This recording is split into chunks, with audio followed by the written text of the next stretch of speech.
بسم اللہ الرحمن الرحیم۔ ہم اپنی اسلامیت کی کتاب شروع کر رہے ہیں جس میں ہم سورہ انفال کو پڑھ رہے ہیں۔ سورہ انفال کی شروع کی آیات جو ہیں ہم نے ان کا کام کیا ہے۔ پہلے ہم نے شروع کی 1 سے لے کر 10 تک آیات کا کام کیا، پھر اس کے بعد ہم نے 11 سے 19 تک کا کام کیا، وہ ہمارا پارٹ بی تھا۔ اس کے بعد ہم نے آیت 20 سے لے کر 28 تک کا کام کیا، وہ ہمارا پارٹ سی تھا، یعنی تیسرا حصہ پارٹ 3 تھا۔ اس کے بعد ہم نے جو لاسٹ ویڈیو کی اپنی، اس میں آیت نمبر 29 سے 37 تک کا کام کیا، یہ ہمارا پارٹ 4 تھا۔ اور اس کا ہم نے جو آخری سوال تھے ہمارے، اس میں ہم نے 2-3 سوال کیے تھے، کچھ عربی کا ترجمہ کیا تھا۔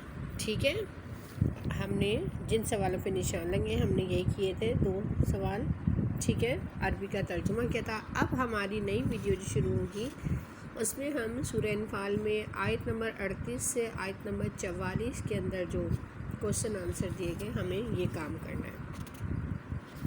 کوسچن آنسر پہ آئیے، کیا کرنا ہے ہمیں اس میں؟ اس کے تینوں سوال امپورٹنٹ ہیں اور آتے ہیں بہت زیادہ۔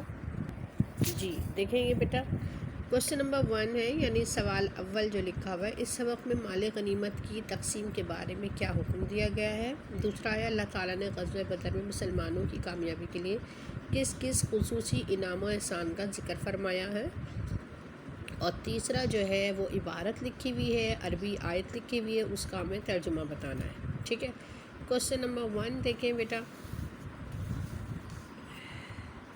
سورہ انفال میں مال غنیمت کی تقسیم کے بارے میں کیا حکم دیا گیا ہے؟ جواب لکھا ہوا ہے، سورہ انفال کی آیت نمبر 41 میں مال غنیمت کے بارے میں ارشاد ہے، اور جان رکھو جو چیز تم کفار سے لوٹ کر لاؤ ان میں 5واں حصہ اللہ کا اور اس کے رسول کا ہے۔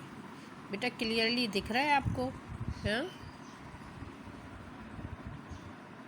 ٹھیک ہے، اور اس کے بعد اگلا سوال دیکھیں، اللہ تعالیٰ نے غزوہ بدر میں مسلمانوں کی کامیابی کے لیے کس کس خصوصی انعام و احسان کا ذکر فرمایا؟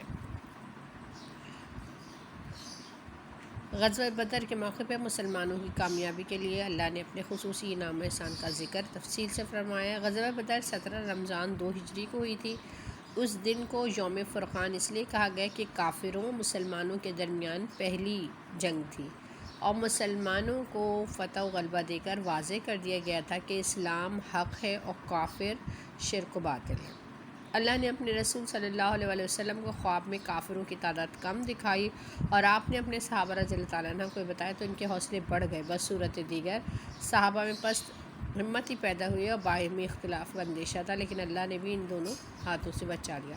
اس کے بعد دیکھیں بیٹا، مندرجہ قرآن عبارت کا ترجمہ، وَقَاتِلُوهُمْ حَتَّى لَا تَكُونَ فِتْنَةٌ لَا يَكُونُ الدِّينُ كُلُّهُ۔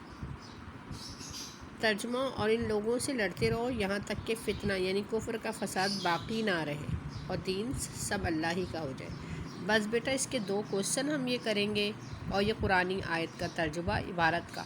اسلامیت کا آپ کو میں تھوڑا سا کام دے رہی ہوں، بس یہ آپ ڈیلی بیسس پہ اگر کریں تو آپ کا کام بہت آسانی سے ہو جائے گا۔ اور یاد کیجئے، میں وہی کوسچن کروا رہی ہوں جو کہ آتے ہیں بہت زیادہ، ٹھیک ہے؟ تو یہ آپ ساتھ ساتھ یاد کرتے رہیں گے تو آپ کے لیے کام جمع نہیں ہوگا۔ ٹھیک ہے بیٹا، اللہ حافظ۔